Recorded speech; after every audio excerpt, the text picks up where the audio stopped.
Hello, this is Peter Adkison. Welcome to our first episode of Actoroke.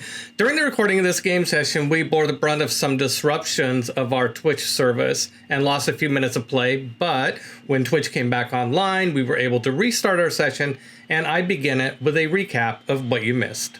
I hope you enjoy it.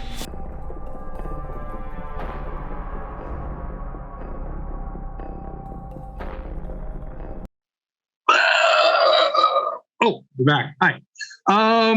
Hi, welcome back. Sorry about all the technical troubles. We swear it's not on our end. It's something to do with Twitch. But we will, if you are hearing this and getting this, if this I'm coming through the airwaves, we are recording this whole episode ourselves, and we will post the episode in its entirety tomorrow on youtube.com/World of Chaldea. And I understand that Gilding Light is also going to post our episodes on the Gilding Light YouTube channel. So whichever you prefer. And so let's get back to it. I was explaining our player characters had right off the bat, just as far as the backstory goes, they're already in trouble. They were arrested, sold as slaves to Rahat, a guild master of mercantilism in the city of Andalus, and she has used modified memory on them to create a memory of them having agreed to a deal. So let us go further into what the deal was. The deal is basically that you would go on an adventure for her at surprise, surprise, at Graver's Dig to go on something called the Somarrian Hunt. And this sounds like a great idea to you, as best you can remember. You are to assume a debt to her of collectively 50,000 gold pieces, which is like a crazy amount of money to you, like 50,000 gold pieces. She seems quite confident that you'll be able to earn that. And but you are to while she still has her claws into you, so to speak. You are to remain, once you arrive, you'll be taken to Graver's Dig, and you are to remain within the resort area or the official hunting grounds of this hunting resort. Contract in blood with her. And then, that's your happy memory.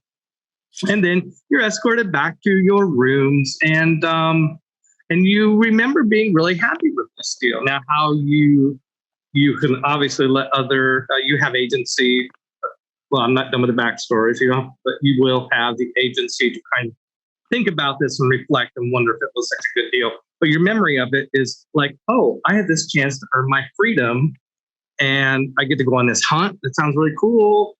And I owe her a bunch of money. That's a drag, but that's not nearly as bad as being a slave anymore. So, okay. So you go back, continuing forward with the backstory, you go back to your rooms, to the guest quarters, and there's a couple more days that you wait there until the ship is going to sail and take you to Graver's Den. And you learn that you are waiting for the first night of spring, which is the Anumian that manifests in the sky after Phoenix. Spring is the time to undertake new ventures. And so it's astrologically significant to wait that day. Denise, you are summoned back into Rahat's quarters. And now you have some agency in how you conduct yourself. We are actually going to role play now. Okay. Okay. I don't know if you're still off screen or not, but we can hear Denise. Marcus, is that right? Oh, good. Yes. Oh, we're all back on screen. Hi, everybody. The first thing I really want to do is make sure she doesn't actually literally have claws. Because you said she had her claws in us, and I just want to make sure. No, I was using a turn of phrase. Excellent. Although maybe there's more to it. When you come here, she is examining a scroll, and she says, cloth, welcome. Thank you, my lady.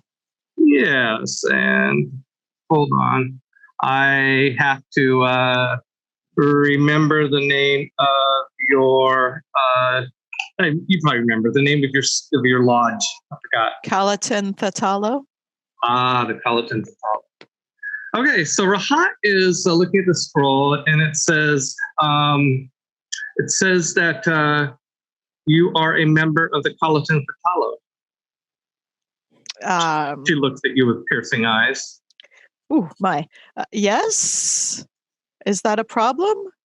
Oh, you've probably heard of my mother, Jubal. So Jubal is an elder dragon, and your lodge studies dragons and the history of dragons, and elder dragons are a particular fascination for you. The elder dragons were the dragons from 1,000 years ago during the Clawhammer War that brought all the different various races of Chaldea to Chaldea to fight the dwarves. And so they brought humans, they brought orcs, and as you know, they brought a handful of elves. Officially, elves, most of the Chaldean elves have a different story for how elves came to Chaldea, but you know the truth. Exactly. We're loyal servants to the dragons and goblins and ogres and vampires and all sorts of stuff, right? All the traditional things you'd find in a classic Dungeons and Dragons monster manual. For the most part, the dragons run to Chaldea and to fight the dwarves, because that's how many creatures it takes to fight the dragon. So by her saying this, you can infer something from that. Well, she's old and her mother is a dragon. So not just any dragon. Oh, yeah. Well, let me tell you more about her mother. You know her mother from history. Jubal was known for her greed, and she was one of the elder dragons. You've heard of her. She disappeared off the landscape as far as the radar of your sect about 5 centuries ago and hasn't been heard of yet. She's presumed dead at this point. Wow. So is your mother around? No. Since I know about your lodge and what it stands for, I am entrusting you with extra responsibilities. I trust that you would never betray someone of my kin. Oh, no, of course not. And that we value our privacy, and you would not betray that I'm something other than a human woman. Who does not have claws. I can verify that. I can speak to that personally. So when you say that, she just can't resist. She holds up her finger, and there's kind of this shift, kind of like Lord of the Rings with the Eye of Sauron. All of a sudden, and like looking through the veil, and you see this claw pointing at you, and then it withdraws, and everything kind of goes back to normal. And she says, "Serve me well, Claw." Actually, she uses your real name, the one that we can't pronounce. Right. Serve me well, and if this debt is repaid in full, and you have served me well, I will allow you to worship me, and I will entrust you with other responsibilities, which will be well rewarded. But you must not tell anybody who I am, or I will be cranky. Oh, well, a cranky dragon is not something that I would ever want to deal with. So I am honored to revere you with or without this successful completion of this task. Excellent. Razin will give you a line of credit, so you have access to some funds. Any of the credit that you use will be added to your debt with interest. Of course. Of course. That's very reasonable. I mean, just a dragon giving coin away is just... Spend it wisely. It's an investment so that you have the materials that you need to serve me well. Oh, definitely. What would be the proper honorific to address you? Mistress? Scaly one? Rahat. Let's stick with Rahat. Okay. Yeah. Actually, Denise, you might know better than me what would be good Arab for a woman of power. I'm not quite sure. I think Emir is almost close, right? I mean, I'm more familiar with the male because unfortunately a lot of women don't get honorifics. I like Anne, his mother.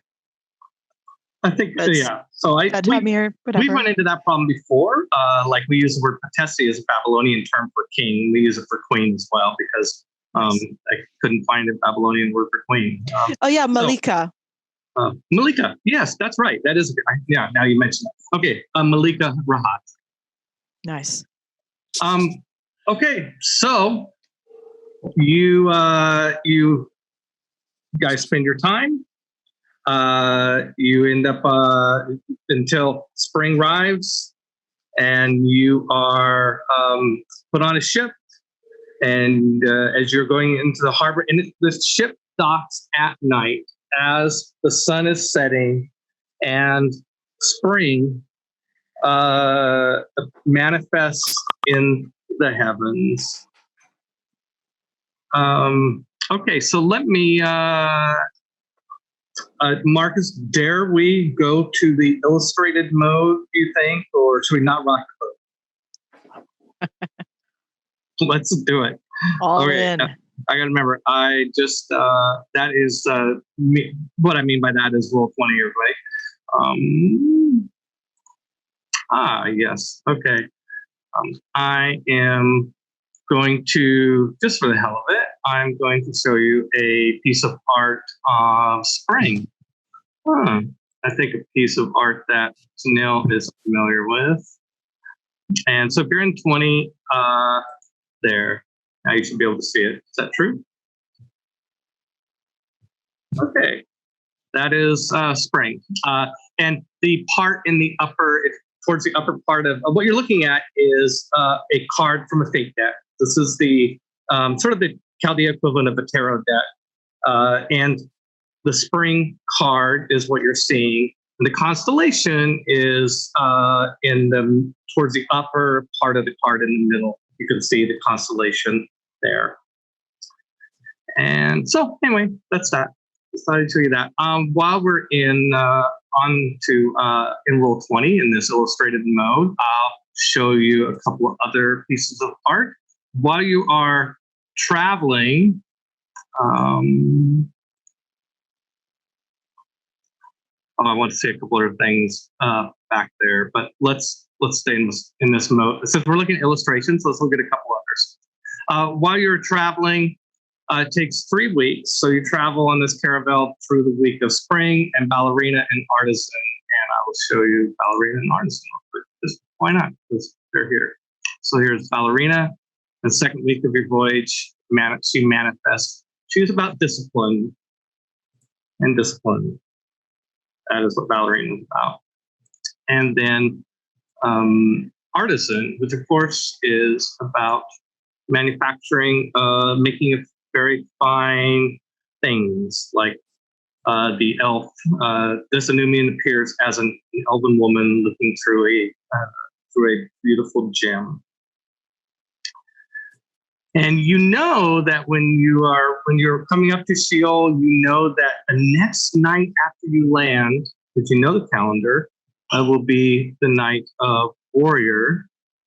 It will be the week of Warrior, and that is the card Warrior.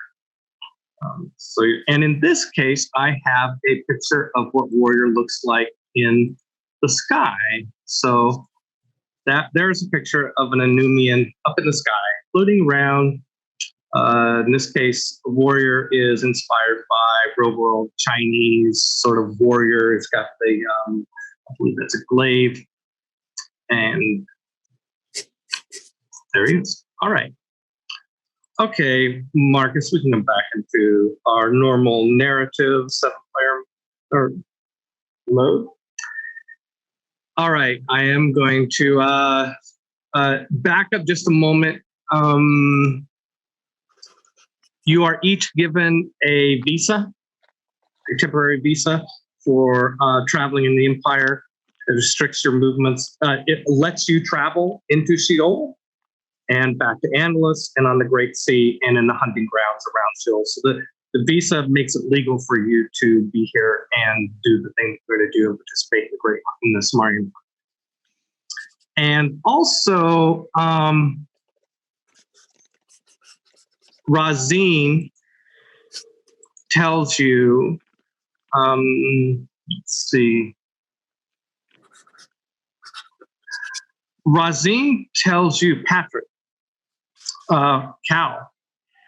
Razine pulls you aside and tells you, as a holy man who does not serve Set, I know that various religions have different alliances, but in these times, it seems that almost every religion finds brotherhood and sisterhood in other religions that are not Set. So back up just a second. For the last 40 years, it has been illegal to worship any god but Set. Yep. You guys all know this. When Kradava came to power, he outlawed all the worship of all other gods.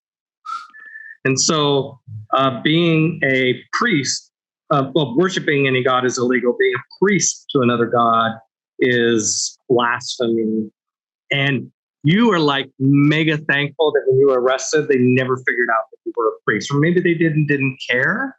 It's probably more likely, given you probably had like holy symbols or prayer book and this sort of stuff. Right. Yeah, they would have found anything like that on my person. Yeah. Nobody ever brought it up. I mean, not everybody likes the fact that Set is kind of the worship of Set's been kind of crammed down everybody's throat.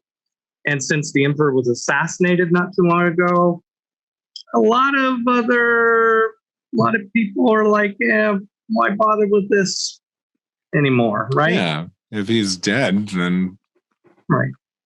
So Razine, the conversation he's having with you is in and of itself blasphemous. Just acknowledging that there are gods. And so he tells you in Sheol there is a priestess of Ahatsuna, Japanese goddess, one of the big goddesses in Japanese mythology, FYI. There's a priestess of Ahatsuna. She is a Muramaki, meaning Japanese-inspired culture, named Hastu.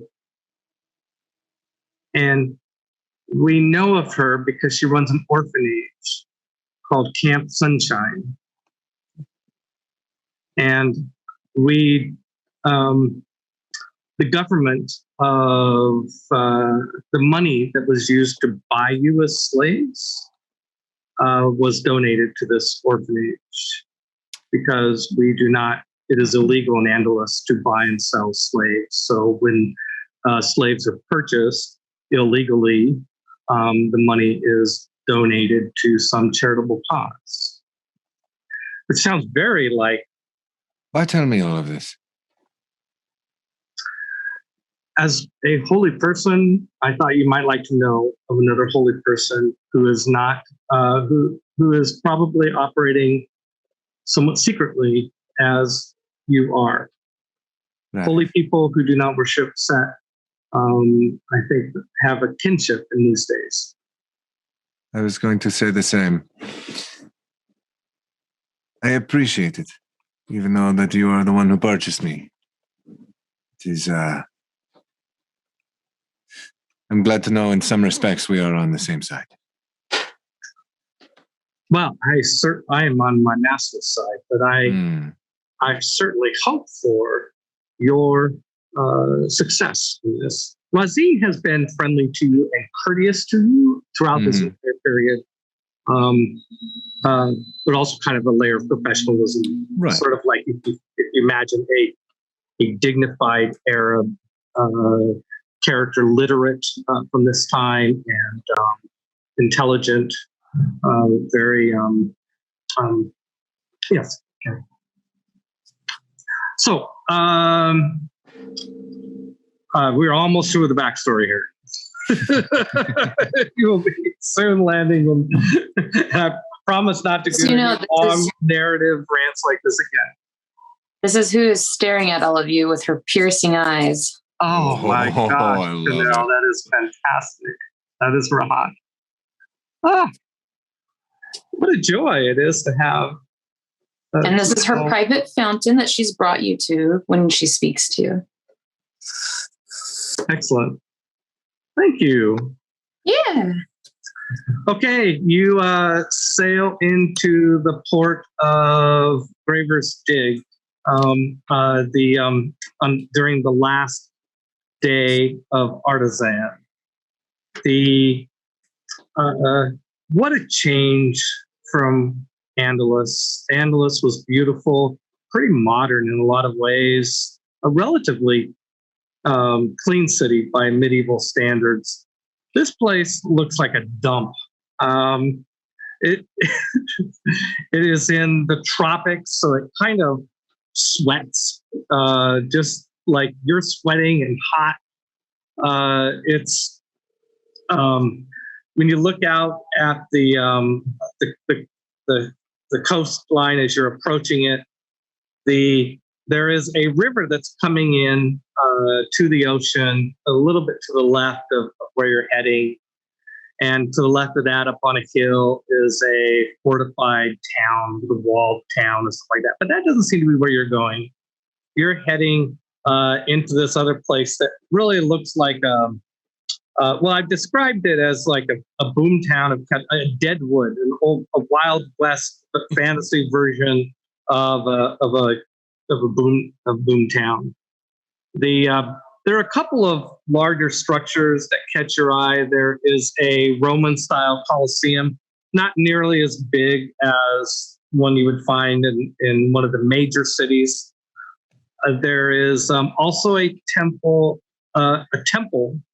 of Ma'at design, that's Egyptian design, that you see these fairly frequently. Most major cities have a temple of Set. And so you would immediately just think, oh, it's a temple of Set. I mean, is it? Who knows? You'll find out later when you get there. But it looks like there's a temple of Set and a Colosseum and a bunch of other buildings and signs of construction. Also, ships waiting to get into this place. There are only a few berths, and all the berths are occupied by other ships. And it takes some time before you're allowed to dock. And eventually you are allowed to dock. Then the day is, it's into the afternoon. And so the ship docks. We never talked about who else was on the ship. I want to keep it, it took long enough as it was. But whoever was on the ship tells you goodbye. Friends you made from the crew, wish you the best on the hunt. Go get them. To your success. We'll read about you in the Craven Informant. If you make it big, we remember us. You knew us when, that sort of thing. Perhaps something sarcasm. You stumble down. You come down the gangplank, and it's hard to get off the gangplank. There are one thing you notice, there are kids running around and dogs loose in this town. It's everything's muddy. All the streets are not paved or anything. There's cattle, there's chickens, and there's beggars asking for money. And you just try to figure out how to kind of get your way through all this. And right off the bat, this one kid comes up to you. And by the way, most of the people here are pretty dark skinned. It's sort of on the mid to black, like pretty, just sort of a range of tones, and some ethnic mixes here, but mostly look Targonian, which is our kingdom is inspired by Congolese culture. So this one kid comes up to you guys, and let's see who looks the friendliest. Maybe the bard. Let's see. Help me I'm going to try and see. Let's see. What are Patrick? What's Cal dressed like? You got all your stuff back. I've got all my stuff back. I had proficiencies in heavy armor, so I took the chainmail. Okay. So I very, very sort of classic, almost Templar-esque dress. So he's got the tabard over the chainmail. I should be switching gears and drawing you right now, right? Entirely up to you. I definitely need to. Okay. Almost. Yeah, I will hold off if you. We're let's see. Who are we working with? Calsamir. Yeah, that's it. That was it. So Cal's got like almost golden skin, green, like brilliant green eyes, dark black hair that kind of comes down to about his chin. And he's dressed, like I said, in sort of that like classic Templar. And he's ethnically, we would say Greek, right? Mycenaean. Yes, he's Grecian, yeah. So Mycenaean, yeah. But there's some fun aspects about what he's wearing, and being a cleric of Dionysus. There's sort of instead of just sort of the drab, just like very like geometric shaped designs of like the Templars and everything. There's a little bit more of like a floral aspect to it. There's, a lot of like grape imagery and like vine imagery kind of like growing, like stitched into the tabard, and sort of like it's growing into the front of the chest piece and everything like that. Okay. So there is definitely an air of whimsy to it all. Excellent. And then on his back is a shield with similar. So he's well armed, but there's definitely sort of this air of whimsy about him, and sort of just playfulness kind of dancing across his face at all times. And what's your charisma? I have someone. My charisma, it's 12. Well, okay, you look better than average. Yeah. Okay, so I'm picturing this kids looking at this party and thinking, okay, entertainer, halfling, probably a thief, some elven person,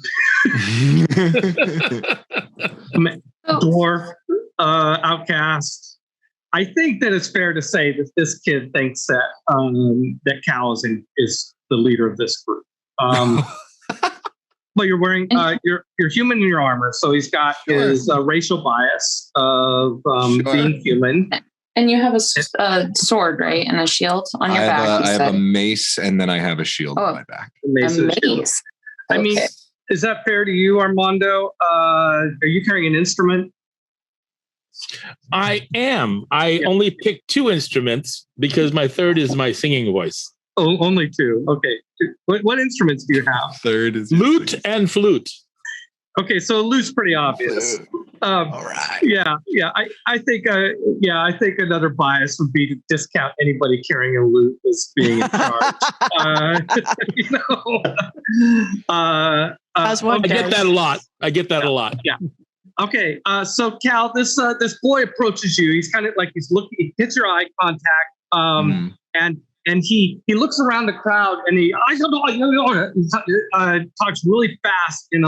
Either you suspect you don't understand the language. Maybe you just you're pretty sure you don't understand what he said. And everybody backs away. The beggars, the other kids, everybody backs away. And he motions like kind of in the direction towards town, and he just kind of turns his back on you guys and kind of does that. And everybody kind of gets out of the way. He turns back to you and says, let's see. What can I do for you, little one? Yeah. I'm getting his name. And I'm not great at accents, but I love to try. And Congolese is hard, so I'll do my do the best. But anyway, I got to memorize my little script here of what the hell this guy's up to. I know conceptually, but there it is. Okay. Hello. I'm Agi. Welcome to Graver's Deck. You are here for the hunt? We are indeed here for the hunt. Let me help you. I'll conduct care of everything. Do you need? Are you registered for the hunt? Where are you staying? Do you have local currency? You say you need me. These are all very good questions. Yes. I'm sure. If you, I'm a guide. If you will pay me, I will keep these people off of you, and you just pay me, and I pay a little bit to them, and they leave you alone. And I can show you around town. I'll show you where to go. Get you checked into your inn. Do you have? Is that acceptable? I quit asking questions now. As he's sort of rambling off all of these things, with my history with the Thieves Guild, do I get any sense that this is like a scam, like 100% a scam, that he's just going to take the money and run and leave us at like the dirtiest inn? That's a great question. Is there sort of I plead a little bit of 5th edition ignorance. I don't recall right off the bat. Is there like a sense motive? May I roll insight on this child? Insight? Is that I'm sorry, I'm scrambling. There's also perception, but I don't know if that pertains to people. Perception would be more of like what's around you. Insight would be more of like getting a read on somebody. Insight, finding a tent, detecting lies, bluffs, or next move. Okay, so let's do a difficulty check on that. Let me tell. I like to tell you I like to announce before you roll what you need, because I think it adds more drama to the roll. Okay? Of course it does. So let me get roll 20 so I can also enjoy the drama. Let me get my dice roller screen up, and we're gonna make our first die roll of the day. Okay, so DC 10, 15, or 20 will tell you increasing amounts of information. As one of your DCs, 10 is not going to tell you very much at all, but fair enough. That's those are your targets. All right, let's see what we've got here. That is an 18. 18. Wow. Okay. Do you want to use your lucky and go for a 20? Sure. You know what? Sure. For the fun of it. Let's see what we got here. I mean, we've been playing for an hour and a half. It's the first time I've let you roll a die. You know, I mean, it's that yeah, exactly. You better use lucky every roll you get. Sure. Oh, yeah. Go ahead. Can I ask a couple of questions about how he looks real quick before I go in with some charcoal and knock it out? Yeah, sure. Go for it. Yeah, let's So I got the floral. He's got, I don't know if you can see the lighter sketch real quick, but he's got his mace. He's got his shield on his back. He's got the classic Knight Templar look. And I'm definitely going to go in there with flower and vines, but is there any sort of, major symbol that should be on his chest or on his side? So I think like classic Dionysian, there's this like sort of this large goblet that has the like maybe some wine like overflowing out of it and pooling around the bottom. And then having like the grapevines kind of curled around the goblet with like grapes gathered around the base of it. And so maybe some still on the vine. I mean, is this like... Would this be too extravagant? Like, please rein me in in as I describe. No. I'm going somewhere. No, that's fine. I go. I can always figure something out. Yeah. Where you're... More is better. Oh, boy. I don't know if he was asking Chanel if that was okay artistically or me as a GM. Either way, it's okay. Both, yeah. I mean, if you want to advertise that you're a heathen worshiper, that's you where do I'm you. going. If somebody, if somebody was well versed in Mycenaean culture and Mycenaean religions, would they suspect that this is an honorific to Dionysus?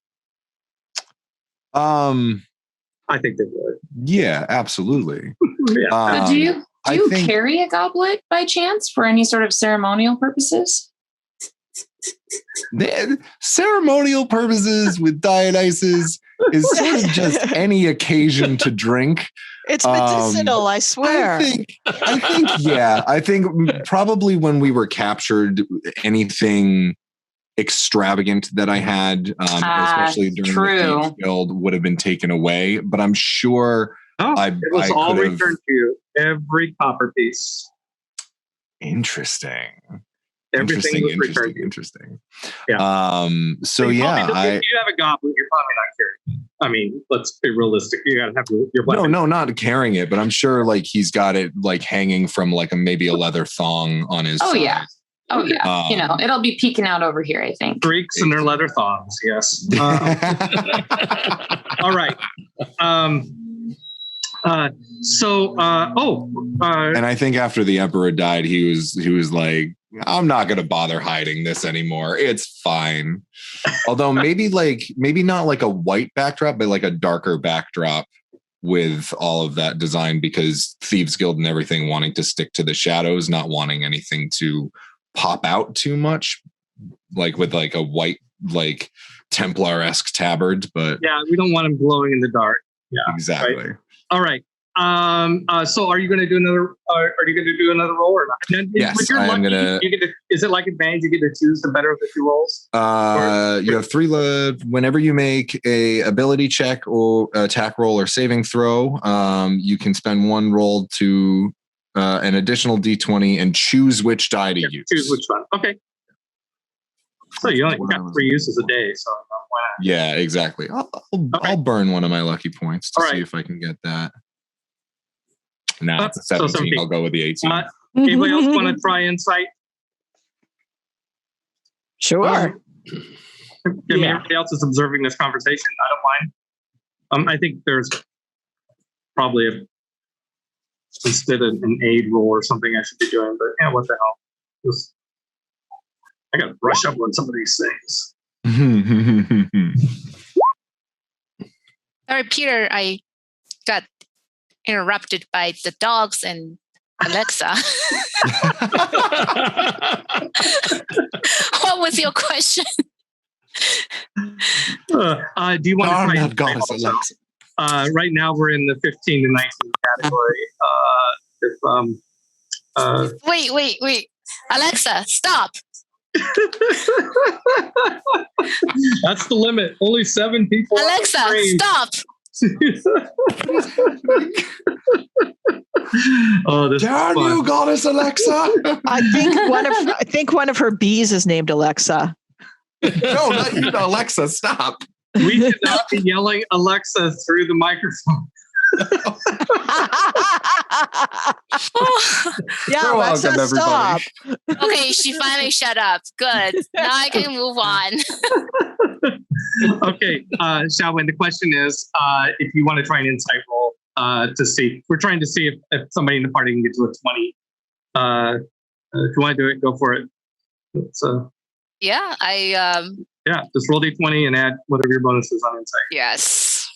Okay, picked up my thoughts. That dog was barking and yeah, I know. Somebody was talking. It's like, what is going on? I okay, know. let me pick up. There's a lot going on here. Okay. So I am rolling a D20. Yeah. This is good practice for everybody anyway. Oh, 17. 17. What's your plus on insight? 0. Okay, well then, great, 17. Okay, so you are all confident that this is not a scam. I mean, at least not like he's going to like you believe this guy is honest to God exactly what he's saying. I mean, he's offering you to you pay him. He will be he seems to be honest in what he's doing, and you can think, I mean, it might be a larger sort of scam in the sense that if you didn't hire him or one of the other people that came along, that the problem with these kids would be an ongoing issue. And so in that sense, it might be a scam. But on the other hand, he seems intent on earning his keep. The protection racket. And what was his name? Agee. Aggee. Very well, Agee. So, what do you think, everyone? Do you have reservations at a place to stay tonight? first things first. Do not do not believe so. There's no place to go. We're going. There are a broad array of places that you can stay. We have, depending on your finances, we should find you a place to stay tonight. We have, if you don't want to spend any money, he points to a place where there's a field, and there are people that are just camped in a field. You can go and set up your own tent and camp in the field. That's fine. And it's free for everybody who comes, who's registered for the hunt. And it includes breakfast. He points down the street. Another place, there are bunk houses, these long houses, and it's just stacked cots, group shelter. That costs half a gold piece per person per night. Or there's a proper inn. You can stay there for 1 gold piece per night per person to sleep on the floor in the inn. 5 gold pieces extra, you can have your own room. Or if I'm not out of your price range yet, you can rent a house for 100 gold pieces a night. Should I stop there? Yeah. He stops there. He's looking. He probably has a really good idea of how much your net worths are. I mean, normally I would go climb a tree and you don't see any set trees. up a hammock there. So I guess I'm going to do as the natives and these humans and sleep in a bunkhouse, field, bunk, whatever. Field. Let's go. How much money do we have? What you got left? That's a good question. You guys, I mean, as a DM, you guys have some coins for your character generation process, or Yes. did you spend them all? I've got 3 gold. I'll hang out in a field. I've got camping gear. Well, Rahat did give us a budget, correct? I mean, do we know that, or does Claw know that? She told somebody. Yeah, she told Claw. But Has that's Claw money shared we that have with to the pay. class? Heck By no, the that's way, a secret. Let's talk about dynamics at the table in terms of knowledge, right? Yes. So my assumption will be that you share knowledge with each other, whether you say so or not. Except for the dragon bit.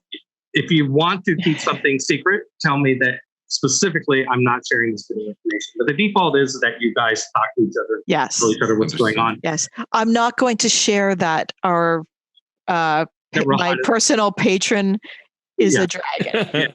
That you're serving her maybe a little bit more diligently than the others. That's exactly great. But we have a budget, but I think renting a house is probably beyond it, because we're going to have to pay this back. Live on the streets. I can sleep wherever I can find. Yes, Gabe. Oh, nice. Having listened to a few of us interact with this person, I like to try to persuade persuade them into giving us the best deal. They must know some secret deal, something that only a few people know of, and I want to see if I can. Yeah, I'm just going to say he doesn't. I don't want to get. By the way, as a GM, I'm generally reluctant to barter because it kind of slows things down. When it comes to a high value, like try to buy a magic sword or something, then yeah. But yeah, these are the housing options. These are what they cost. Okay, so so he looks to Claw, and I said, well, we should talk about money. You obviously are not here. You probably do not have Alushan currency. What kind of currency do you have? So let's talk for a moment. I know. I hate to I know this sounds like a niggling detail that we shouldn't have to bother with in an RPG, but I kind of like currency. I kind of like money and RPGs.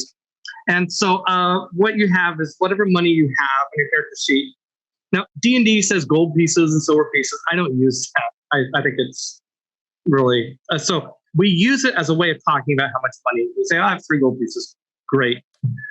But underneath it, it's denominated in some form of currency that comes up when you travel or something.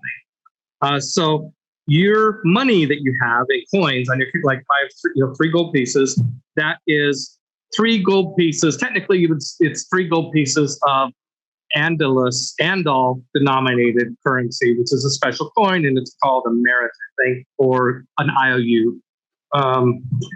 And what you have, Denise, for Claw, what Claw is carrying is a document. It's a promissory note from Rahat in the form of a credit, you think. Like a letter of credit. A lot of words in that even you don't really understand. You know a lot more about dragon lore than it turns out. Right. Well, so long as they're not like pulling off a Rosencrantz and Guildenstern situation. It's like, kill the bearer of this note. Yeah. I think, it would have gone real far to get us here just to off us. So I'm going to take the Malika on her word that we're going to get some money. So I need to cash this note, little person. So you show Agi the note. Sure. He looks at it and I cannot read this language, but I believe that this is a banknote of some sort. You will need, what I recommend for all your currency, for all of you, is that you go to the casino and you trade your money for local currency at the casino. And gamble. And fortunately, Andalus and Andal currency holds up pretty well. In fact, Andal currency is pegged to the Imperial Gold Sovereign, so you'll get a good deal for it. Fantastic. I can help you with this if you like. Maybe we should do that first so that you have local currency. And I think if we hurry, we could hit the market before it closes. That seems like a good place to start. Yeah. Okay. Banking, then shopping. Yeah. You hold on to that. Don't give it to me. Let's go to the casino and take care of that. So let's flash forward. Let's frame forward through that. So we frame forward to the point where this dwarf at the casino. Dwarf. Yeah. Does he have a beard? He may not be an upstanding clan dwarf either.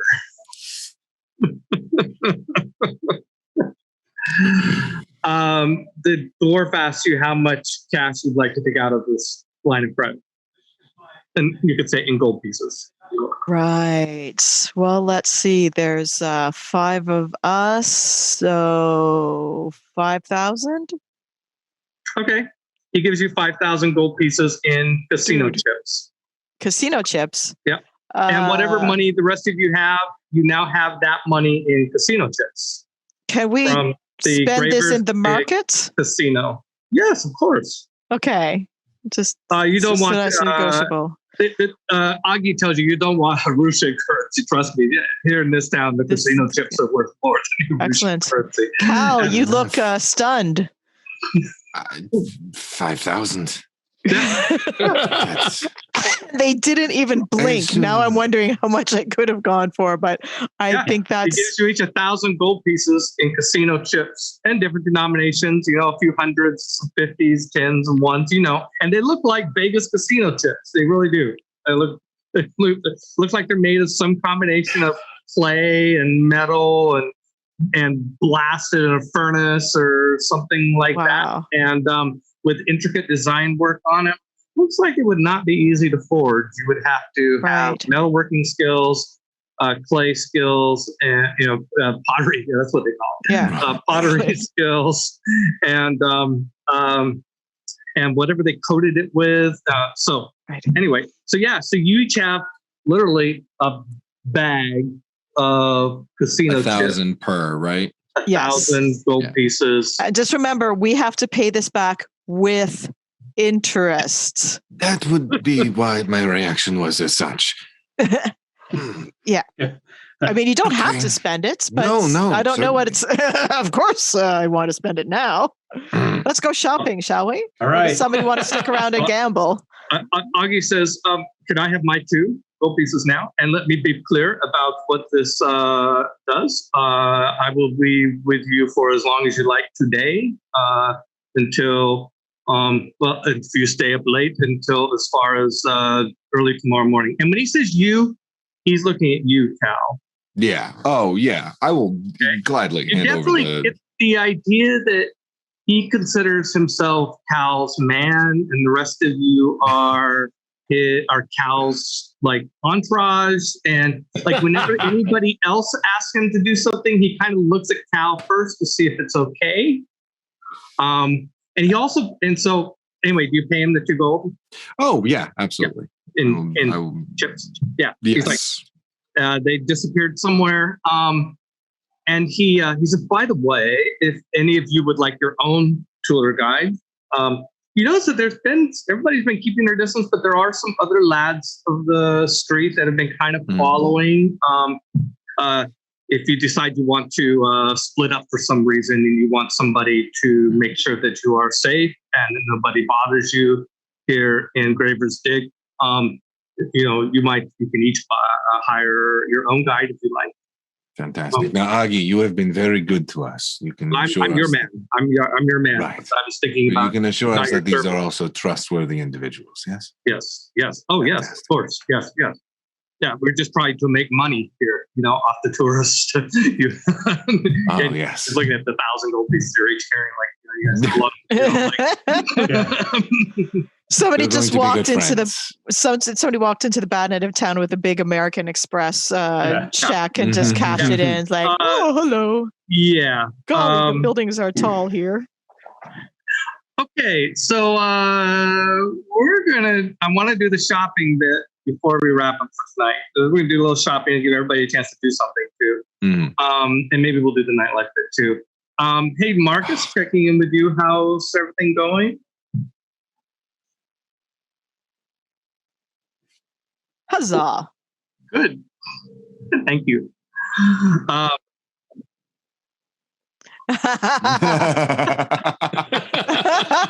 Everything's going well. Good deal. Anybody watching this, you gotta be like, I'm not a technical guru. This is all I can do to just, keep track of this herd here. We have Marcus Mays as our technical producer, is behind the scenes, moving all the levers and the dials. He swears he's not the person that caused Twitch to go down. All right. Let's see. Yes, I know. Let's not switch and look at the map. There's really not that much to see. Okay, so what we're going to do is if you as players go to roll 20, Marcus, you don't need to change the view here yet. Well, actually, maybe I will ask you this. Okay. What I'm going to do is, so after you guys get your money, Augie tells you the market will be closing shortly. If you think you might want to buy anything that you think you might need for the hunt, let's go there now. And while you're walking there, he kind of tells you what's in the market. Okay. You can read what he tells you. I got to show to. Okay, I'm going to put this all in everybody's journals. All players. Okay, so in your handouts, there is a new handout that you should be able to see called Shopping at a Glance. And this is kind of like just like going into the market before things close, just like glancing around. You can see some shops that are available, like just like what you can tell by just going by this place, like Dwarven Armory. Okay, you can just tell from the outside that it looks like they're selling armor and weapons in there, and there are a bunch of dwarves in there. And Linwood Soft Goods, there's a bunch of leather stuff happening there, et cetera, et cetera. You can read. One of the shops is closed, Madame Celeste. There's a closed sign over it. Maybe she turned in early. Who knows? So the way this is going to work is that you guys, you only have time to go to one place, but you guys can split up. Okay. And so it's up to you. what you like to do. So when you have an opinion of where you'd like to go, call it out to me. And then once I know where everybody's going, I'll circle around and tell you what happened in the place that you went. So, as a thief, a rogue, I think Pansy's not particularly interested in any of those shops. Okay. But she does. See, she can pick up a few things. Oh, you want to go shoplifting? Sleight of hand. I think a discount. Okay, you want to go shoplifting? Where at? Just got out of You can go to one of these shops. Yeah, he just got out of jail. Do you still have to play, or do you want to try and shoplift off of people like tourists? Yeah, Slavers. because there's not that. Is that crowded in the shops, or just not that many people? Yeah, there's this place is bustling. The place is crowded.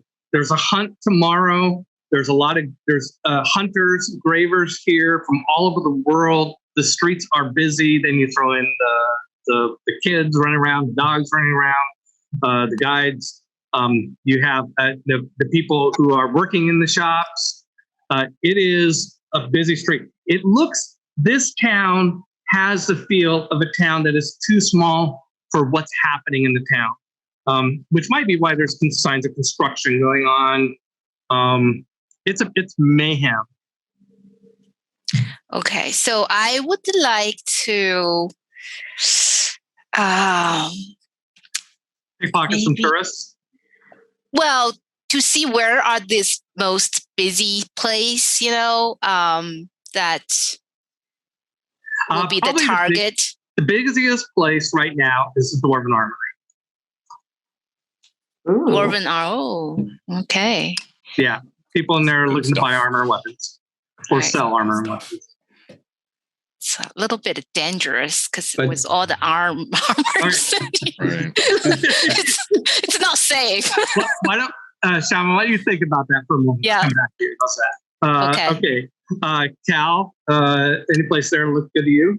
Yeah, I think as much as the other stuff looks interesting, I think Cal's probably going to go a little bit more on the practical route for this one and is going to go to the gnome trader selling healing potions. Okay. And seeing if there's any other interesting potions that might be useful, but otherwise healing. Okay, well, you're going there. I'll come back to you on what you find. Yeah. All right, Claw. Dogs, hunting dogs, more dogs, more dogs. Nice. Oh my gosh, I love it. I mean, I'm a freaking druid. I need my animals around me. Although I was this close to checking out what a plant graft on an elf looks like at that tattoo place. I want to walk by afterwards if I can, just to peek in the tent flap. One place. Yeah. Okay. Well, I'm just gonna get me some dogs. We're Give working me some with big some dogs. constraints here. Yes. Yeah. To keep things moving. Otherwise, Yeah. we can spend the next 3 sessions just here in the market. Especially since you all have 1,000 gold pieces. Oh my God, we never get out of here. Right. Thankfully, tomorrow morning is the hunt.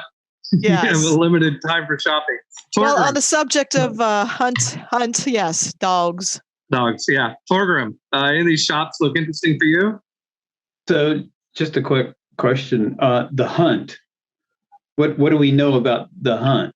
Oh my God, you're How- the first to ask that. How far away? What's the destination? What kind of ground are we going to cover? We going to sail? We going to be taking horses? What do we need? Who are you asking? Our guide, of course. Augie? Argy. Yeah. Augie seems like he's tuned in. Okay, so are you... I'm going to make you a decision to either listen to his report or go to a different shop. But I'll give you a little bit. I'll tell you, people. A little bit is that it is. It's wilderness. You're going into the wilderness. Yeah. You're going into the wilderness. There's a vast plains area, and then it goes into the jungle, and there's some hills and places like that. So I think horses. Yeah, horses and tech. Donicus? Yeah. Okay. Good. Armando, any of these shops look interesting for you? Cosmos. Cosmos. Okay. Yeah. Okay. Sorry, I gotta take notes. I can't remember these things in my head like I used to. So you're splitting up. I'm going to the Linwood soft goods. Okay, Linwood. Are any of you going to take let Augie introduce you to a guide, to a company? Yeah. Not me. Okay, not Pansy. Thorgrim, yes. Yeah. 2 gold pieces. Mark it off. Armando, are you hiring a guide? It's kind of like you kind of get sense that there's like these kids following you guys around, and so Darrell, when Thorgrim, when you say I'd like a guide, you see Augie, he just turned to snap, and yelling at the kids, and one of them comes running over, and he has a very short conversation with this guy. In clearly now, he's definitely talking a different language, so you don't understand. Right. It is since you're going to hear a lot, I'll tell you what it is. The language is called Aru. ARU is the language of Arusha. It's and it is close to Congo roots. And so this guy, he's your man. Right. And 2 gold pieces. Yeah. Armando? Yeah. I'll take 2. Thank you. 2 guides? 2 guides? Yes, please. Okay. Nice. Thank you. The next person in line is a girl. And then the next person, another girl, like these 2 girls are friends. So these 2 girls come over and they're 2 gold pieces each. Mark it off. Done. So that's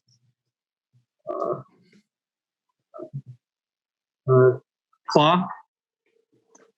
I think I can find my way to an open field without a guide. Thank you. All right. Let's do. Okay. So Cal, you go and you meet. Let me get my notes for this. A little bit of shopping. You have. Is it looking flowery enough? Sorry? Love it. Is it looking flowery enough? I've been glancing at it this whole time and it looks, I'm so excited. Okay, good. I want to make sure, I was like, do you see the vines? Do you see all the vines? Oh, yeah, that's awesome. Cool. Nice. Nice to know. Thank you. That's awesome. No problem. Just This was the making best sure it's idea, by reading the way. well. Best idea ever. Oh, yeah. Inviting Snell to be with us. You got to remember to pet the artist, okay? Oh my goodness, yes. I'm saving my gold pieces for the artist. I'm not going to spend them on Ooh, on some Claw. guides. Yes. Next one, Claw's going to be triumphant. Okay, so Cal, you go to the gnome trader and you meet Brandy. Brandy's a female gnome. And hey, how's it going? What can I get you? Hey, we have a special on healing potions. We got healing potions. They're only 50 gold pieces each. Get them while they're hot. How many gold pieces each, you said? 50 gold pieces each for healing potions. 50 gold pieces. Yeah, what would you like? Maximum of 20 per customer. Maximum of 20. People in that party. That's 20. Math was never my strong suit. 20 times, 20 times 50. And she has to think about it a little bit. This is 10, 0, 0. That'd be 1,000 gold pieces. Isn't that amazing? Ha. I'll tell you what, I'll give it to you for $9.95. A tempting offer. You won't how get. about You will never find healing potions this quick, this cheap anywhere. I mean, these are like the cheapest healing potions. Yes. I understand that you're talking very, very fast, and right? It's because I have low overhead. You see, I have a cart here, and it's just a cart, and it's just me. I don't have any employees. You're getting this very close to wholesale. Right, absolutely. How about, let's say we do 10. 10. All right. We could do No 10. discount though for 10. Just 10 times 500 gold pieces. Right. You just have 500, whatever the local, again, using the local currency. And Get a discount for 15. Huh? Discount for 15? 15? Okay. 15 healing potions. Yeah, 15 healing potions. That would be 7. I tell you what, I'll give it to you for 725. 725 sounds wonderful. Yeah, right. Okay. 725. What a bargain. Yeah, you come close to cleaning her out, actually. But yeah, 15. She puts them in a little package for you, and she adds a little gift. Free gift with purchase. Like, as a little My gift favorite. with it. It's let's see. She thinks you're like Mycenaean. She doesn't know your culture really, but she's looking at what you're wearing, and just the thing. She goes into a little cupboard, pulls out a little drawer, and wait, I'm the DM. I don't have to talk like her when I'm. Are you sure? I mean, you were doing so well. I know. I have trouble with this. She pulls out a little vial and adds it to this is a little extra vial for you, a little gift. It doesn't look like it, but it's a fine wine. But what you do is you pour it into a larger container of water, up to a gallon, and it makes a gallon of very fine for you. Added on the bonus. Nice. You're a fine Like girl. wine. It's like A good girl you are. like a wine concentrate, It's just like a wine concentrate. It's a very picture. You just have a little small vial and you get a whole gallon of wine. I Woohoo. know I'm after my own heart. And by the way, just so you see what else is there, she starts trying. You do that deal, by the way. Mm-hmm. Yeah. Okay. Yes. So you get Yeah, the yeah, box. You get the money. She starts to try and upsell you on other things she has, but it's all crap. And the healing potions are the raison d'etre here. Oh yeah. But basically, she has almost anything you could imagine that would cost 1 gold piece or less. Okay, it's like the dollar store. Well, it costs 1 gold piece or It's a less. medieval dollar store. Very nice. Yeah, on a cart, on a gnome cart, and Nice. Does she have any ball bearings?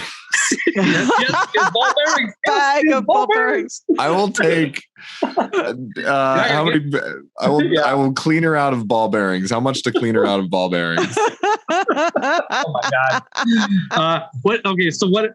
First of all, Caltrops? this is like in D&D is like 1,000 ball bearings for some crazy price. It's like it's going to be more expensive than what's in there. Sure. I mean, like. Yeah. No, I don't need 1,000 ball bearings. I just need like a pouch of ball bearings. The number in the price guide, I don't remember what it is, but it's some crazy number of ball bearings for. So like let's say like 50 barbarians. Oh, that's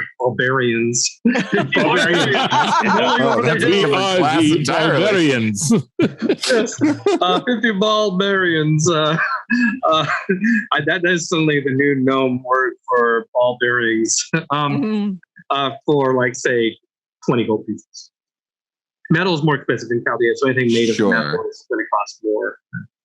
Sure. Actually, why don't you look up for me if you don't mind? What ball bearings. Says. And I'll go on to Cosmos here with our piece character out. Cosmos. Okay, so Gabriel. Yeah. Just interrupt me when you get that number. Yeah. Cal. I mean Patrick. Interchangeable. It's fine. Question: Okay. Does Kalsmir have like just kind of the rugged blonde hair, or kind of darker hair? 'Cause he's black hair. Black hair. Yeah, Greek. Good choice. Okay, Gabe. So you go to Cosmos, and like it said in the description, it looks like a simple tower, like a small tower, like they, like a gnome-sized tower. You would have to be at least 3 times this big. There's a door, and there's this gargoyle above the door. it hasn't moved, so maybe it's just a decoration, or maybe it's a gargoyle. Sometimes it's hard to say. And there is this mystical sigil on the door, but there's no door handle. There's no visible sign of entry. There's just this sigil that is at about face level for a human. You are.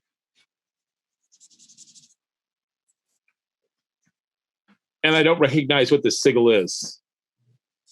Do you have an ability to let you do that? Let's see. How about no. No.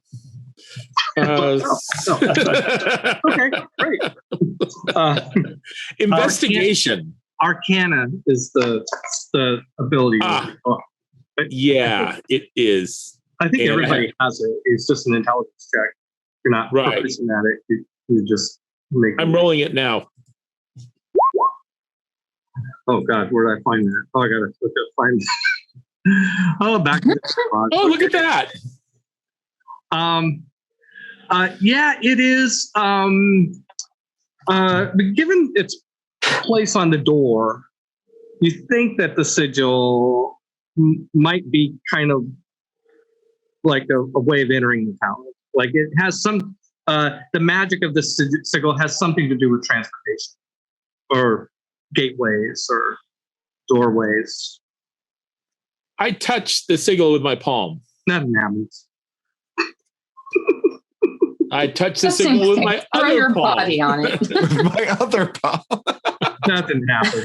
I speak friend in 3 different languages. Just as you say friend in, let's say, the second language, someone appears, just like out of nowhere, just like whoop, appears right next to you. Ah. Okay? Yes. And it is a human man, and he sees you there and like he kind of grins and says next, and he strolls off.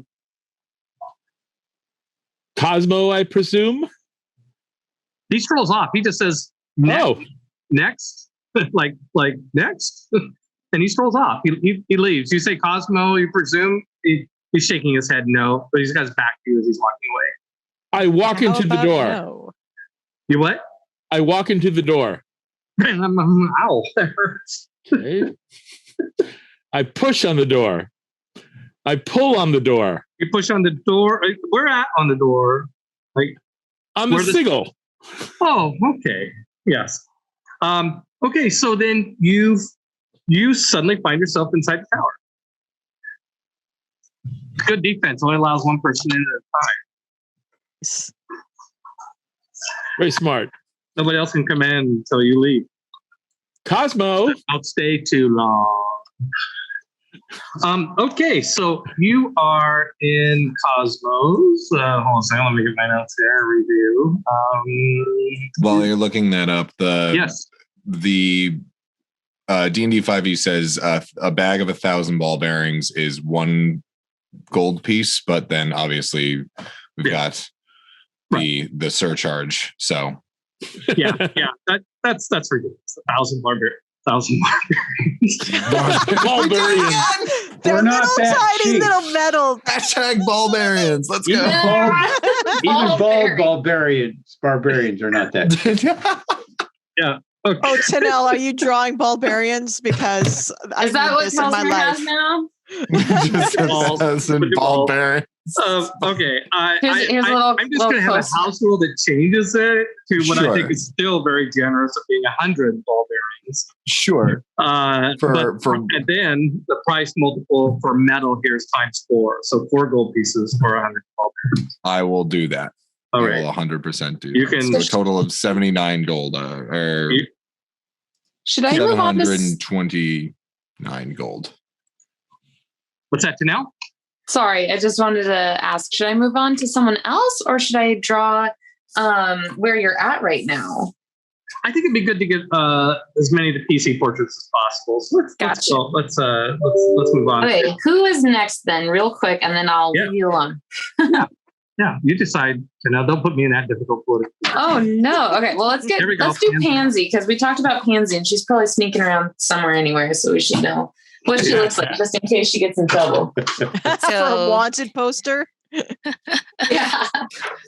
So she is about 3 foot tall. I kind of got your rough, smaller stature, Right. roughed out. So tell me what she looks like. Okay, she has a darker skin, brown eyes, and dark hair. I'll say black hair, and she's wearing this leather kind of armory looking outfit. Okay. Like a vest, kind of like a vest, kind of yes, a vest and some leather boots. It's pretty plain because Havli doesn't really like to show off anything. So, okay. But she does have a buckle or button or something. Has a little bee signs on it. Gotcha. Again with the bees. Oh yeah. Yes. She's gonna have a little like be like her, fellow Pokemon kind of hovering. That's what got her into this mess in the first place, right? Yes. There's a lot of yellow and black stripes. Right. And she has like a braided hair, it's like threads. I love doing a braid. Okay. Mm-hmm. And now, you said that she doesn't really like showing off. So does the leather armor kind of like have a high collar and hide her neckline? Or does it kind of have a normal neckline? I think it's like normal neckline. Okay. Because it's kind of hot over there. Yeah, it is. So, what else? I think like a little leather shoulder pad going on because it's supposed to be kind of armorish. What do you think? I think she wants to blend in, so she's like decided to ditch the armor pad thing, or she hide it in her pouch. Gotcha. Oh, so she has a pouch. Does she have a backpack or like a side hip pouch? Yeah, it's like a little backpack. Okay. Mm-hmm. Got it. Does she wear kind of pants or? Yeah, wear pants. And sorry, I'll stop interrupting. You go on. That's enough to start. Okay, great. Good. Excellent. Okay. Now I should have been using that time to read my. Fool. Oh gosh. Let's see here. Yeah. Okay.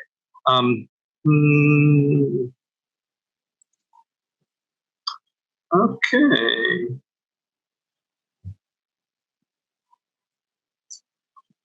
Okay. So you're in a room. There is a golem in the room off to the side. And there is a man who is kind of keeping a nice COVID distance from you by having a display case between you and Kim. You know a little bit about magic. There's magic happening in this place. Like you're not even sure that where you're at and what you're seeing is entirely accurate. Like it feels like the entire, like you feel like it's an illusion, but you can't quite see through it. Like it just has a hallucinogenic sort of quality to the place. And you feel just, it's very off-centering. It's subtle, but it's not so subtle that it's hard to detect. Okay. So this man, welcome, I'm Cosmo. Who are you? Who do I have the pleasure of doing business with today? I am Armando the Barbarian. How are you? Excellent. Welcome. You're You are from Andalus. I am. I'm from Rouge. Oh, Yes, the capital city, Zarathos. how wonderful. I am here as a broker of fine magical wares. Your magical wares are broken? No, broker. Oh, excuse me. Yes. I do better with the script.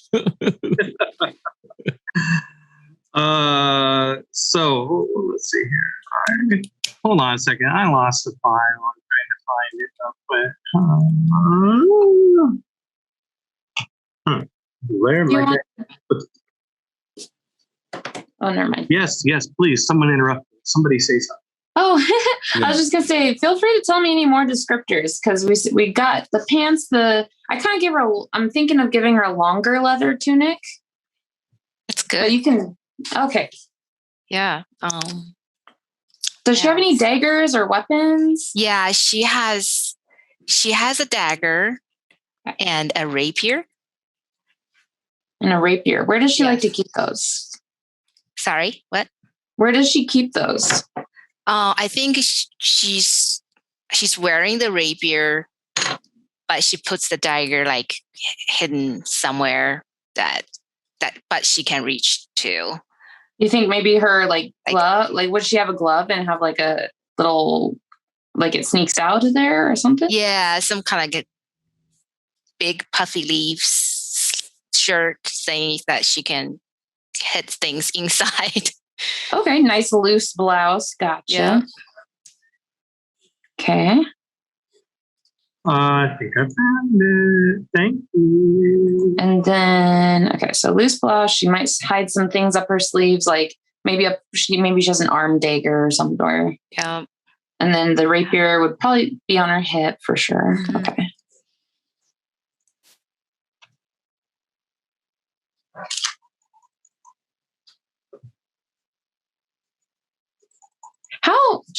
How long is her hair? Her hair is a little longer than shoulder length, right?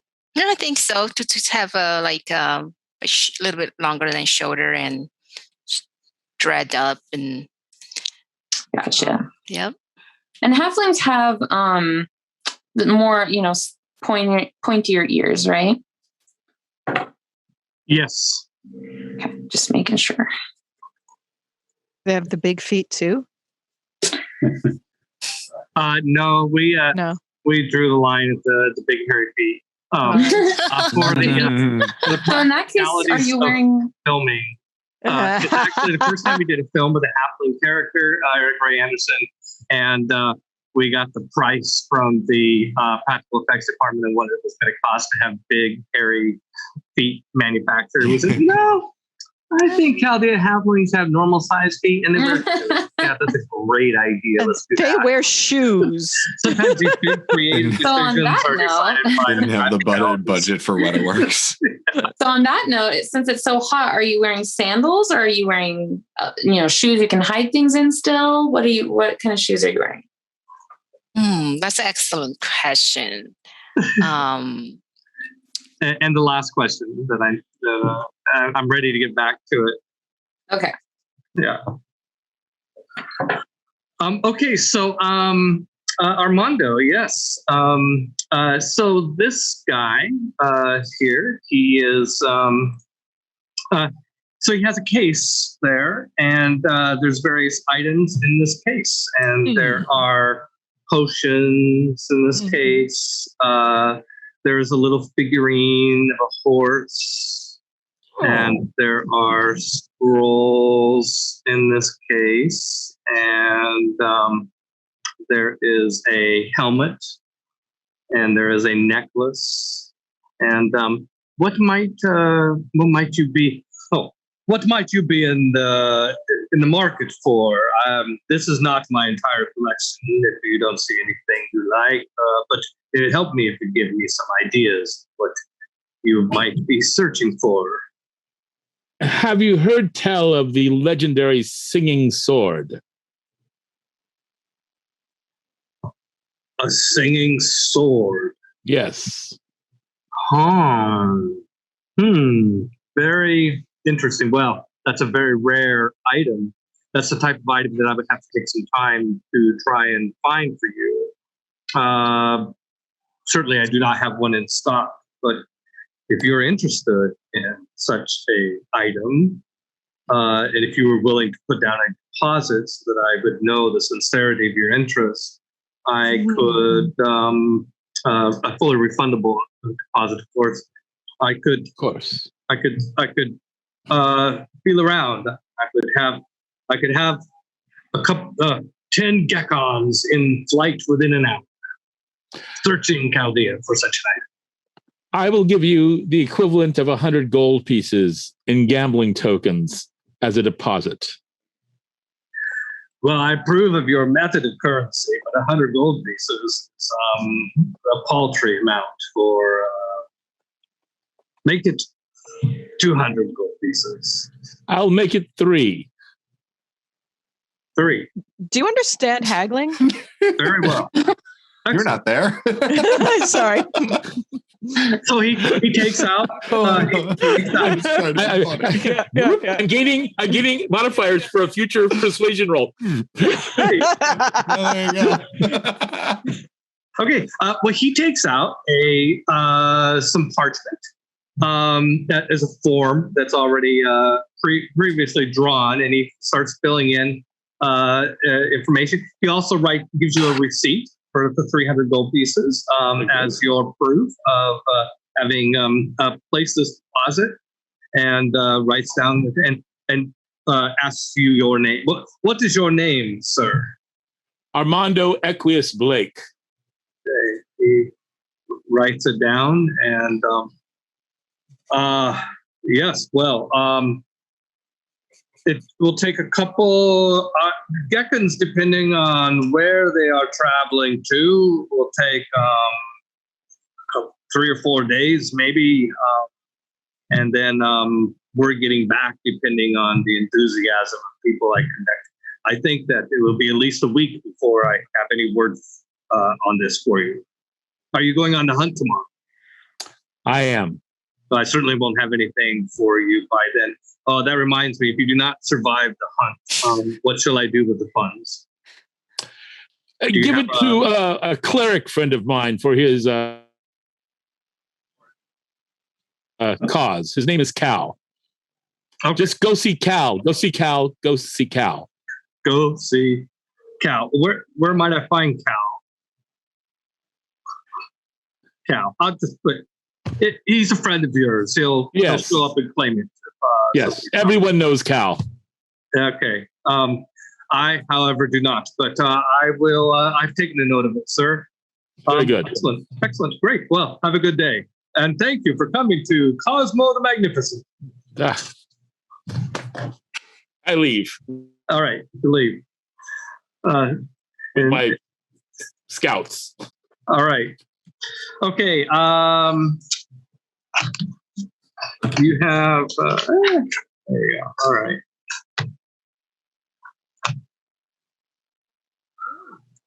Torgrim. Going to Danica's.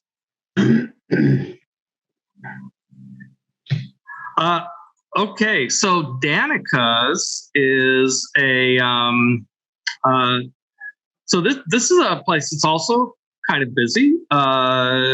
It's buying horses. You're not the first person to think that maybe on a wilderness outdoor hunt, horses could be useful. So Danica herself is pretty busy. She's also Russian, by the way. No relation to Cosmo the Magnificent. Maybe, well, maybe not. Who knows? They might be married with their own shops. You never know. But I'll be right with you. And but eventually she comes over. Yes, Sir Dwarf. Welcome to my stable here. I'm Danica. I'm in need of some horses. Okay. Well, great. Excellent. You come to the right place. Horses, are you looking for draft horses or riding horses or war horses? Riding and maybe one war horse. And just so you know, we also have a couple of mules and a pony as well. I'll take one pony. And 4 riding horses. 1 pony, 4 riding horses. Yeah, well, here, you want to pick them out, of course. Come here with me. And so she knows her stuff about horses. She takes in back there is a corral, and there's she's got some hired hands out there with straw hats, chewing tobacco,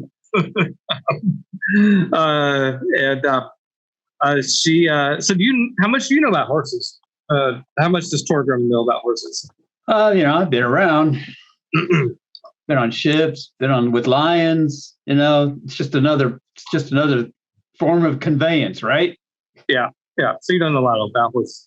But she seems like an honest, she seems to care a lot about her horses, which is a good sign. And she helps you pick out what you're looking for. Well, something that Pansy can fit on. Yeah, that's probably the pony. Pony. Something. Pony. Recommend the pony for the halfling. She doesn't have her own bee, huh? Yeah, no. There was a thing with bees. We don't talk about it much. No. We don't talk about bees. But I'll need a horse too. But I'm kind of stout, so it needs to be strong, but not so tall because I'm only 5 feet tall. So. Yeah, so she'll help you pick out what you want. A pony, she charges 60 gold pieces per pony. A riding horse is 150. And if you a military saddle's 40, bit and bridle's 8, saddlebags are 8. I'll put all 3 of those in there for $50, 50 gold. 50 gold pieces for the equipment. For the riding horse is 150. That's 200 each times 4 be 800 gold pieces. Plus the pony is 860 plus the 50, 910. I'll give it to you for 900 gold. I'll give you 800. How about all this for 800? 8. Come on. You're making a killing here. Well, yeah, I'm trying to make money here. That's part of the business here. Okay, make a charisma check. And, how about an intimidation check?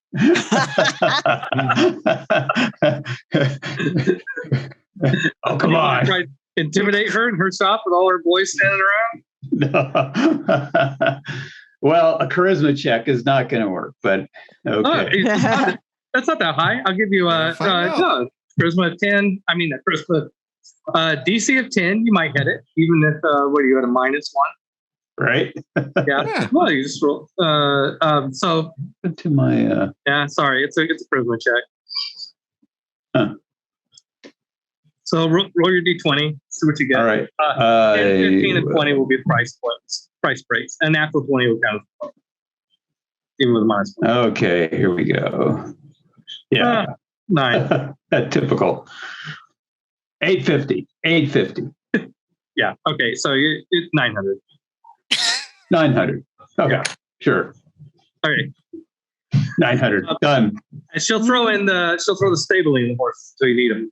If you're going to hunt tomorrow, you come over here pre-dawn with your crew, and my lads will make sure they're all settled up for you and ready to go.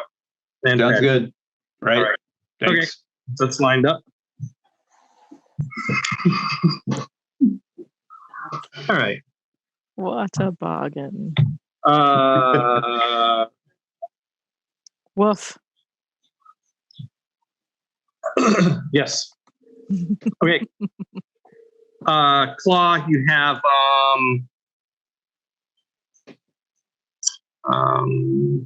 let's see where they go. Did somebody let the dogs out? Who let the Who?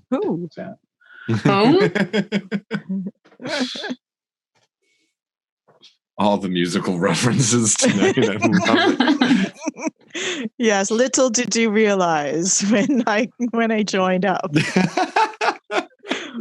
what joy would behold. So happy to have you here today. The night is young.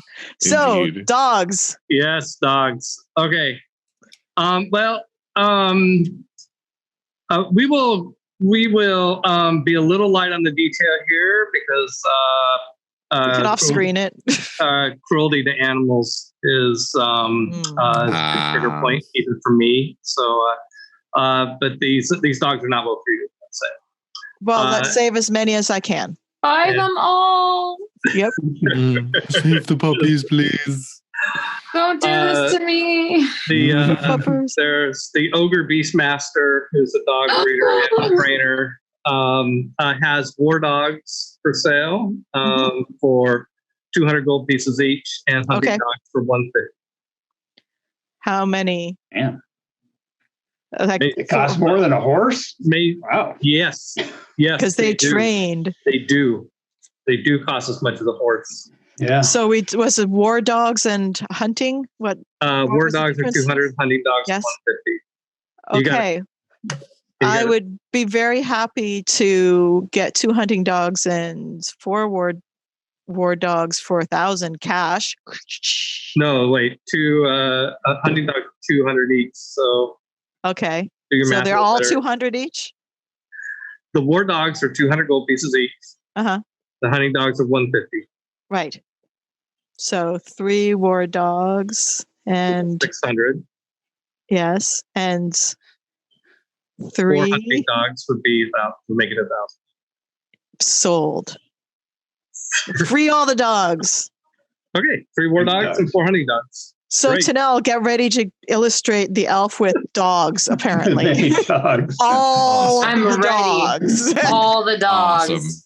All the time. Okay. You get a dog. You get a dog. You get a dog. Everybody gets a dog. Look out to it's your perfect pony. timing. I don't know. Can you hear my dog barking in the background? Somebody say dog? I'm a good dog. The bestest. Where's our war dog? So I'm going to start Sleeping. coming up with names for them. There's going to be bestest and doggo and good boy. Oh, I love this. I am such a huge fan of all of this. Each of the dogs has its own bone, by the way. That's how you keep them in line. Its own bone? Yep. Each dog comes with a bone. Okay. Not the dog bone. It's like a bone of some larger creature. Right. And the dogs are terrified of their bone. The unfortunate former stable hand. So, let's go out of this horrible situation. yes, let's do. But the dogs you got these dogs. And guess what? None of the beggars or kids bother you with all these Because to be honest, all of these humans were kind of getting on my nerves. So that was just a little bit of space. Really appreciate it. Thanks. Okay, so Pansy, you want to go? You went to Linwood. Let me tell you what's there. I know your intent is to steal something, but I'll tell you just kind of what's going on here at Linwood. It is actually some elves here who are tending this shop, and it is soft goods. It's leather and that sort of thing.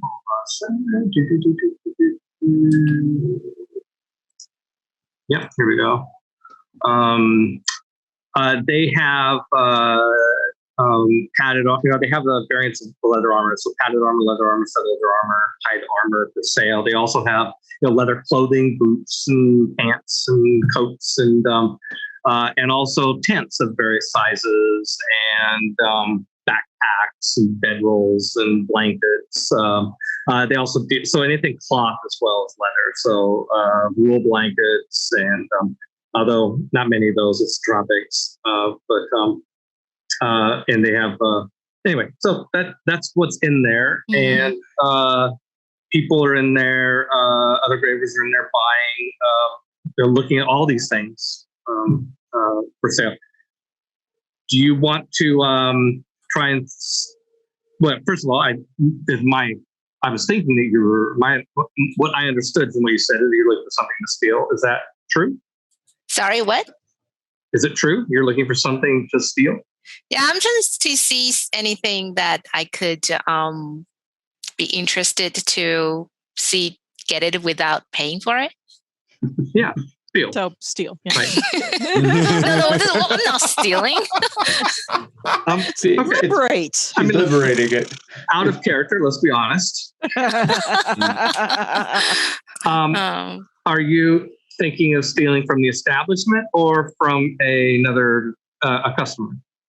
I think from I'm thinking maybe some of the customers that are busy buying things that be easy target. Okay.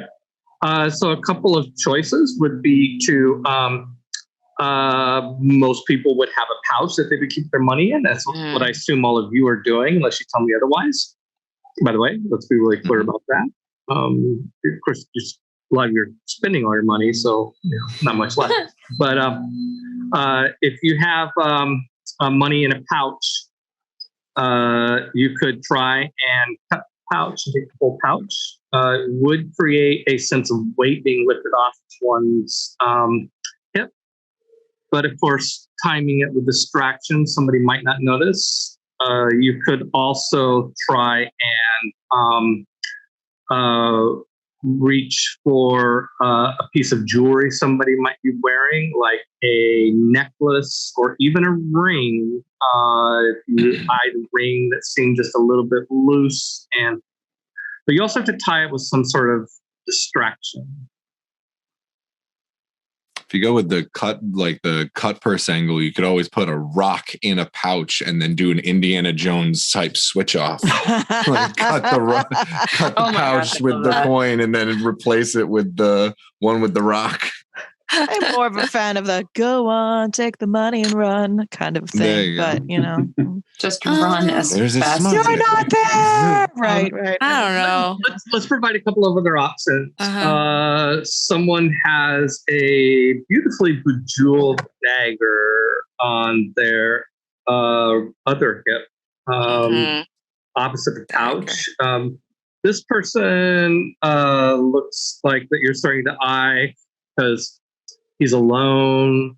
He seems to be pretty wealthy in terms of a pouch with all those heavy casino chips in there and this jeweled dagger.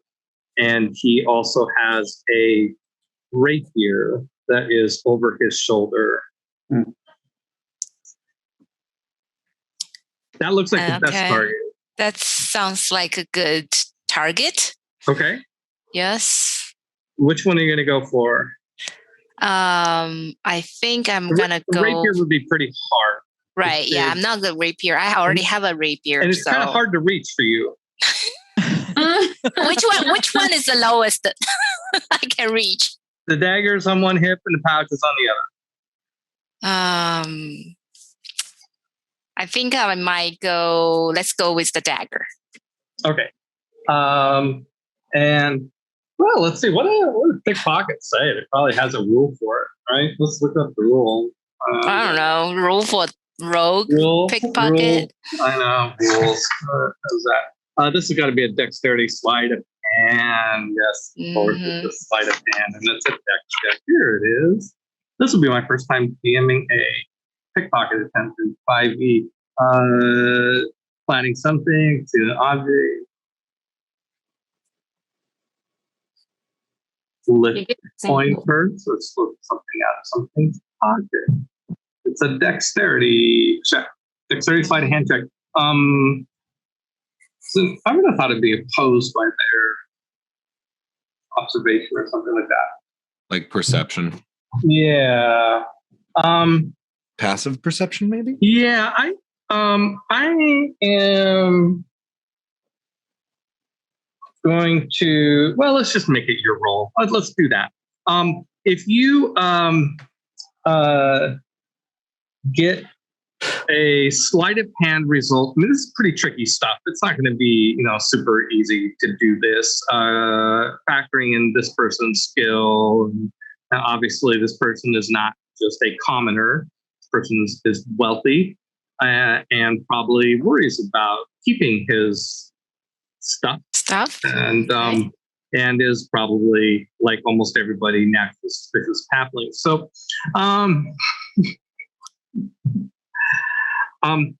I'll tell you what. I'll give you the opportunity to try and sneak near enough him that if you win a DC, let's say a DC 15 sneak, then you will get a bonus on the sleight of hand. If you fail the roll, you haven't gotten caught or anything bad like that. It's just like whether or not you can kind of get close enough to him that he doesn't seem to know. Like maybe you went under the table or something like that. So can I do sneak, stealth, or? Yeah, stealth.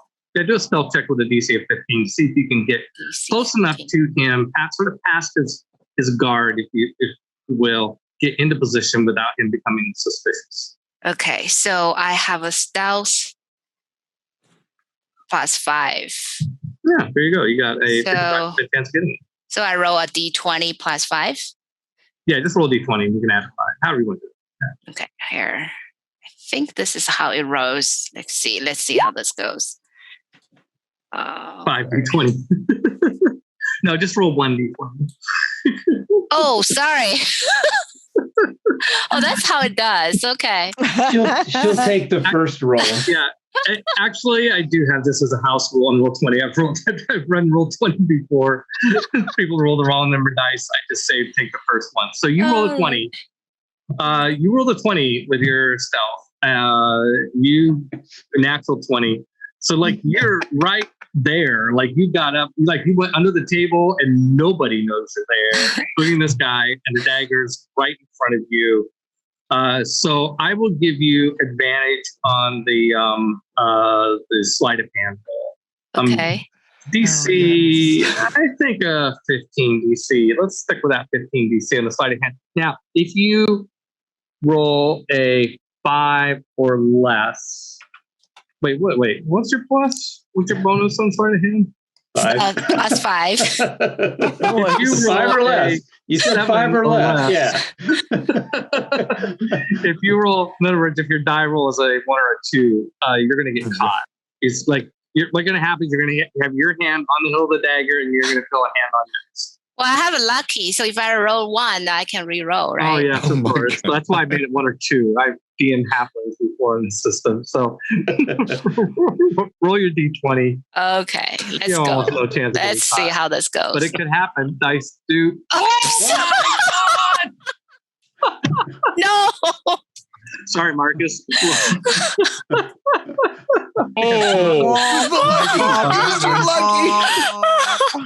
Lucky. You get nothing. Wait, I told you had advantage on the roll. You get to roll again. Oh, you get to roll again. What? Yeah. yeah. lucky Here we go. You needed it. Oh my Lucky, God. let's try that. There you go.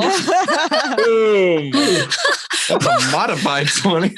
So long as you don't roll a 1 or a 2, yeah, you know what's Immediately coming. rolls the 2.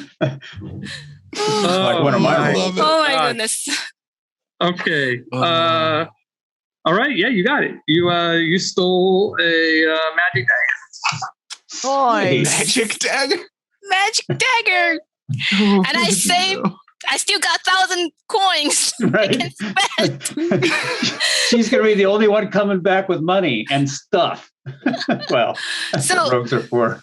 So I got the dagger. I got out of there. I saw Claw and saw all the dogs. And so we had a conversation like how many more dogs he had, So I'm willing to rescue more dogs. Oh, his shop's closed now. Remember? Oh, Look, one to keep this only. lasting, I mean, the shopping experience has lasted long enough already. Okay. Fine. I knew that the shopping could go on for several days if I allowed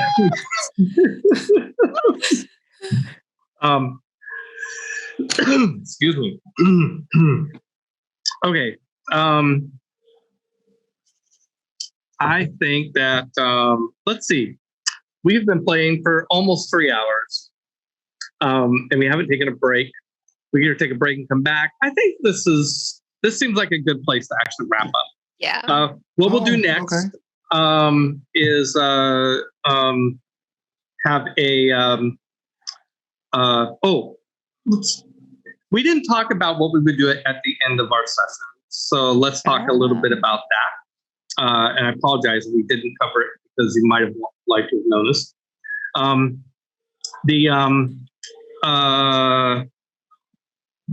We are, for one thing, we're going to do is have we're naming all of our sessions. Like we have a name for our session, and I'm not monitoring chat, so I need to check back in with my. I don't know if Sarah is still on, or I know she got her. I remember somebody said something about Phoenix Rising or something. But Phoenix Rising sounds. We have to scroll way up. I kind of like dogs, wine, and sticky fingers. Dogs, wine, and sticky fingers. That's great. Should we go with that for? We have to include barbarians. I mean, how can we include barbarians? Revenge of the Barbarians or Attack of the Barbarians. Love it. Revenge of the Barbarians. No, that's episode 2. Right. For when they're used. Exactly. Yeah, shopping for barbarians. Oh my goodness. We have. So how do you think she's coming along here? That looks so. I love good. it. So Just a little. Okay, good. I want to, give her a little, a little more sass, a little choker, and a little. It's hot, right? Like she's gotta have some sandals. Yeah, sandals, and she can sneak around without making any sounds. Exactly, the softest sandals. Yes, ever. She's about to have some bangs here. So I'm thinking name-wise, like the Numerians for that have been in the sky aren't super, like we're going to the warrior tomorrow-ish. We went through a few of them. We already did. We started with the Phoenix. Yeah, tonight warrior will manifest. Right. The last night of artisan is over. So tonight, in our next session, warrior will manifest. And I'll tell you a little bit about what will happen in the next section. I have sort of a nightlife encounter sort of thing, and then go on the hunt. So you just kind of know what you have in store. And there is a couple of. I'm just going to consider. Let's leave it at that. All right. So shopping is over. You guys go out and. To the field to pitch your tents. Maybe we'll see what the night holds. We'll just leave it at the end of the shopping. The shops are closing. A lot of people are are heading off to get something to eat, and you have several guides now, and so they're there to help, to probably help you with the dogs. Cal will pass out the healing potions. I think we've got enough for 3 each. Yeah. So if you wants a dog. You guys don't know this. You were scammed on the healing potions. They only heal 1 point of damage. They only heal 1 point of damage. They have been diluted with split pea soup. They taste great. They taste really good. And make you toot. We notice this, or no? You don't know. You won't know until you try and drink one. I'm telling you this mechanically, that in case you get a healing potion from some other source, you need to differentiate on your character sheet Brandy's healing potions from other people's, other healing potions you might run across. But Brandy's healing potions only cure 1 point of damage, which, by the way, is enough to stabilize you if you're dying. This is true. Yeah. Not. They still I have spare the dying as a cantrip, so I guess now I have it in a bottle. Hey, at least you won't starving to death. It's a split pea soup. Right. Yeah, it's still, I guess it counts as food. Sure. Why not? Counts as food too. They're like just don't die potions. That's why they were so cheap. I mean, she didn't say they were. It was, like, I mean, they were very expensive, And I mean, tiny little bottle of wine. And I mean, wasn't she a gnome? Like maybe that's all a gnome needs is like 1 point because you might not even know she's scamming you. I mean, she's selling a healing potion and it's 50 gold pieces. I'm just waiting to find out how that wine works out. To be honest, I thought it was going to be a hangover. You know, squares are great. You know, you can just hear how she might try to explain this stuff. Right. Cal's gonna find a way for Pansy to rob her blind. Like, no. Turnabout's fair play. No, we don't say that word. All right. Okay, so Marcus, if you're ready for what we're going to do next is we're going to go back to the closing monologue thing. So you guys will be out of the screen for a moment or two, and I'll say goodbye to everybody. You guys say goodbye to everybody. Woohoo! And then, but stay on the Zoom call and we'll chat a little bit afterwards. Bye, everybody. Cheers. Good night. Thank you so much for coming. Cheers.